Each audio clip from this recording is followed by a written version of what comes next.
तो अल्लू अर्जुन कह रहे हैं कि संयमित भाषा का प्रयोग किया जाए, लेकिन कुछ प्रदर्शनकारियों ने हमला कर दिया, तोड़फोड़ की। पुलिस ने कई उपद्रवियों को हिरासत में लिया और उधर अल्लू अर्जुन के पिता ने शिकायत दर्ज करा दी है।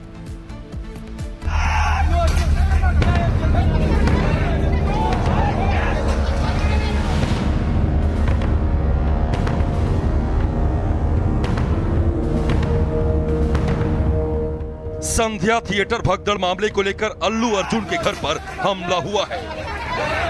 हैदराबाद में जुबली हिल्स से स्थित उनके आवास में घुसकर उपद्रवियों ने वहां रखे गमले तोड़ दिए। नारेबाजी और हंगामा कर रहे इन उपद्रवियों ने रेवती के खिलाफ आर्थिक मदद की मांग की। अल्लू अर्जुन के पिता ने हमला और तोड़फोड़ के मामले को लेकर थाने में एफआईआर दर्ज कराई है।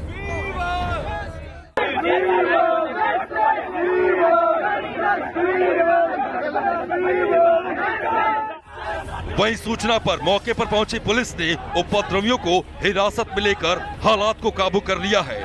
बताया जा रहा है कि हमला और पथराव करने वाले उस्मानिया यूनिवर्सिटी ज्वाइंट एक्शन कमेटी से जुड़े लोग थे। पुलिस निष्पक्ष जांच की बात कह रही है।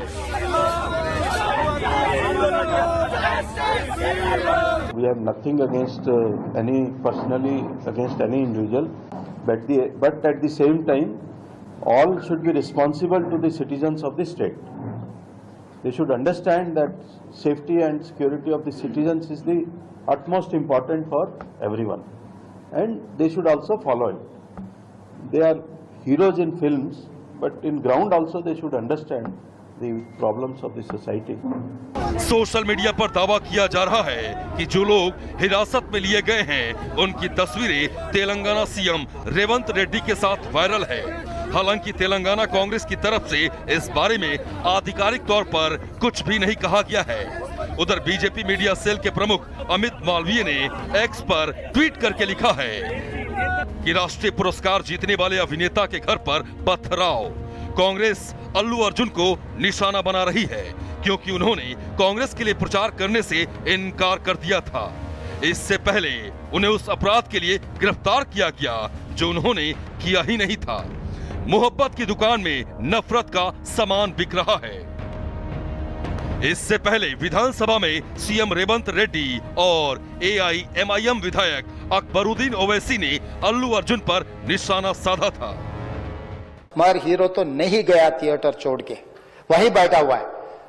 अभी बर्दाश्त की बाहर हो गए, पुलिस कंट्रोल भी हो गए, तब डीसीपी आके सीधा हटा के इनके जो भी है सब सिक्योरिटी वाले पुलिस को हैंड ओवर कर देके डीसीपी जाके हीरो को बोल दिए कि भाई तुम तुरंत निकलना। इससे वो हीरो को हमारा डीसीपी वो लॉ एंड ऑर्डर सिचुएशन देकर उनको बाहर लेकर आए। बाहर गाड़ी में बिठाने के बाद फिर जाते होकर फिर रूफटॉप निकाल के फिर लोगों को ऐसा कर रहा। तो ये कैसे इंसान है? हम लोग क्या बोलना है सर? मुझे तो समझ में नहीं आ रहा। मैं बाहर ये बोल भी नहीं सकता हूं, अगर कुर्सी में बैठकर खामोश भी नहीं बैठ सकता हूं। तो ऐसे इंसान भी आजकल दुनिया में है। नाम लेना नहीं चाहता वो मशहूर फिल्म स्टार का, क्योंकि मैं अहमियत देना नहीं चाहता, लेकिन सर मेरे इंफॉर्मेशन के हिसाब से वो फिल्म स्टार गए थिएटर को पिक्चर देखने के लिए, बैठे हुए थे, गड़बड़ हुई, उसके बाद पुलिस वाले आकर बोले कि भगदड़ हो गई, स्टैम्पेड हो गया, 2 बच्चे गिर गए हैं, एक लेडी मर गई है। तो उसके बाद में वो फिल्म स्टार पलट के ऐसा मुस्कुराते हैं और बोलते हैं अब तो पिक्चर हिट होने वाली है।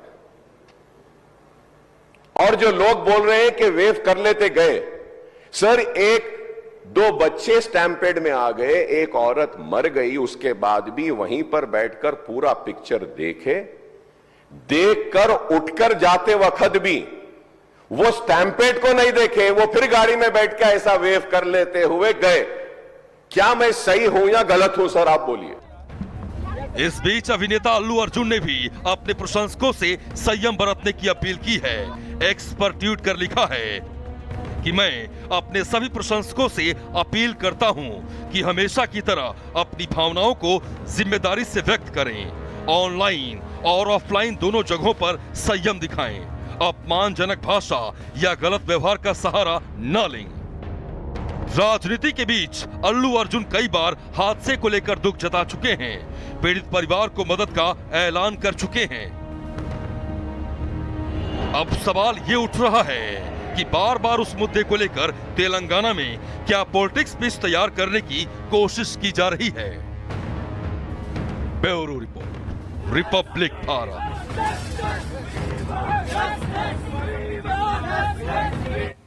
तो अनेरी समय लाइव जुड़ी है पूरी जानकारी के साथ। अनेरी, फिलहाल ताजा अपडेट, क्या जांच में पता चला कि आखिर कौन से वो लोग थे जिन लोगों ने हमला किया? जी हाँ, जिस तरह से हम इस वक्त देख सकते हैं कि कैसे अल्लू अर्जुन के घर पे कल शाम को अटैक हुआ और इस अटैक के पीछे जो अक्यूज्ड है उनको हालांकि बेल मिल चुकी है। कोर्ट ने जो है, जज ने बेल ग्रांट कर दिया है और साथ ही साथ अब हमें सूत्रों के मुताबिक हमें पता चला है कि जो अक्यूज्ड है रेड्डी श्रीनिवास जो है उनका जो है वो कांग्रेस पार्टी के साथ लिंक है। रेड्डी श्रीनिवास जो है वो कोडंगल कॉन्स्टिट्यूंसी के कांग्रेस यूथ प्रेसिडेंट है और वो भी इस अटैक में, वैंडलिज्म में जो है वो शामिल थे कल शाम।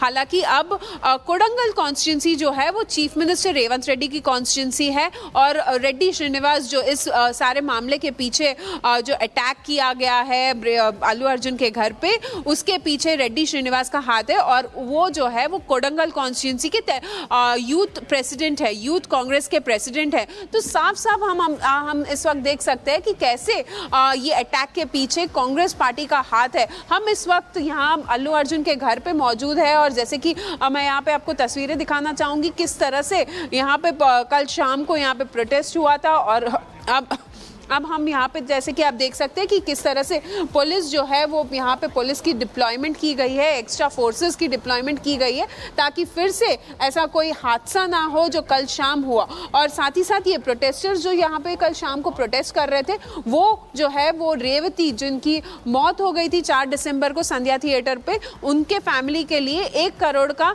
एक्सक्रीशा जो है वो डिमांड कर रहे थे ये प्रोटेस्टर्स। इस मामले पर अब हैदराबाद में राजनीति भी हो रही है। अल्लू अर्जुन कि अपने फैन से अपील कर रहे हैं कि संयमित भाषा का इस्तेमाल करें, गलत भाषा का इस्तेमाल ना करें, लेकिन वहीं दूसरी ओर रेवंत रेड्डी और अकबरुद्दीन ओवैसी लगातार अल्लू अर्जुन पर हमलावर है। धन्यवाद आपका इस तमाम जानकारी के लिए। बढ़ते आगे और अब बात कर लेते हैं अमेरिकी अरबपति जॉर्ज सोरोस की, जिनकी चर्चा इस वक्त भारत में जोरों पर है। और सोरोस और कांग्रेस के गठजोड़ को लेकर भारतीय जनता पार्टी ने सवाल लगातार खड़े किए और यही वजह है कि शीतकालीन सत्र हंगामे की भेंट चढ़ गया। मामला देश से जुड़ा हुआ था, इसलिए संसद के भीतर भी इस मामले को उठाया गया और अब निशिकांत दुबे भारतीय जनता पार्टी के सांसद ये दावा कर रहे हैं कि कांग्रेस के हाथ की सोरोस के साथ के मामले की अब जांच हो रही है कि आखिर कैसा रिश्ता है कांग्रेस का जॉर्ज सोरोस के साथ। रिपोर्ट देखिए।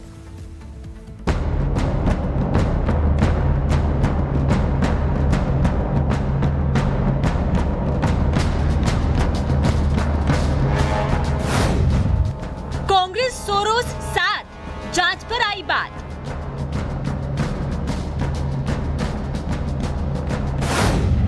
मचा है शोर, ये कैसा गठजोड़।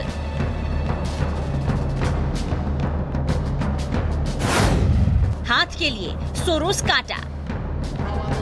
संसद का पूरा शीतकालीन सत्र अगर हंगामे की भेंट चढ़ा तो उसमें सबसे अहम मुद्दा था सोरोस के साथ कांग्रेस का हाथ, क्योंकि मामला देश से जुड़ा था और बीजेपी ने भारत के खिलाफ रची जा रही विपक्षी साजिश का पर्दाफाश किया था। यही मुद्दा अब हाथ यानी कांग्रेस के लिए कांटा साबित हो सकता है, क्योंकि इसकी जांच होने जा रही है। बीजेपी ने सदन के जरिए देश को बताया था कि कैसे विपक्ष विदेशी टूलकिट के तहत देश को आर्थिक और व्यापारिक रूप से नुकसान पहुंचाने की कोशिश कर रहा है और इस आरोपों के घेरे में राहुल और सोनिया गांधी समेत कांग्रेस के शीर्ष नेतृत्व थे। ये जो त्रिकोण है, इसमें एक तरफ अमेरिका में बैठे जॉर्ज सोरोस, उनकी फाउंडेशन है, कुछ अमेरिका की एजेंसीज भी है। त्रिकोण के एक बहुत बड़ी न्यूज पोर्टल है जिसका नाम OCCRP, organised crime and corruption reporting project, जिसके विषय में आप सब पत्रकार हैं, आप सभी जानते हैं, वह है। और त्रिकोण के जो आखिरी कोने में जो सबसे महत्वपूर्ण कोना जो हिंदुस्तान से संबंध रखता है, उस कोने में राहुल गांधी है, traitor of the highest order. ये OCCRP राहुल गांधी के बचाव में आर्टिकल क्यों छाप रही थी? क्योंकि अगर OCCRP को हानि होती है तो राहुल क्राइज, अगर राहुल रोते हैं तो OCCRP को दर्द होता है। ये दो बदन हैं, आत्मा एक है। अब बीजेपी सांसद निशिकांत दुबे ने दावा किया है कि कांग्रेस और सोरोस के गठजोड़ की सच्चाई जल्द ही सामने आएगी। सोशल मीडिया पोस्ट करते हुए दुबे ने लिखा,